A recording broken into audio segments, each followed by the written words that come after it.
May ulam na ba? Gutom na ako. Meron na, kain na.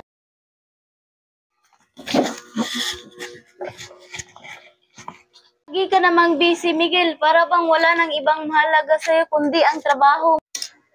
Ano ba naman yan, Ana? Para sa inyo naman to. Para sa kinabukasan natin. Papa, tigilan nyo na, nakakapagod na.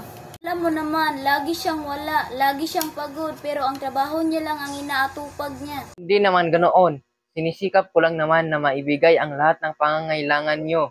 Pangangailangan, hindi lang naman pera ang kailangan namin, Miguel. Kailangan namin ng oras mo, kailangan namin ng atensyon mo. Alam ko, pero mahirap ang trabaho ko. Pero kailangan ko magsikap. Papa, may sports fest kami sa school. Gusto sana kita mapanood. Subukan ko, pero depende sa schedule ko. Miguel, pag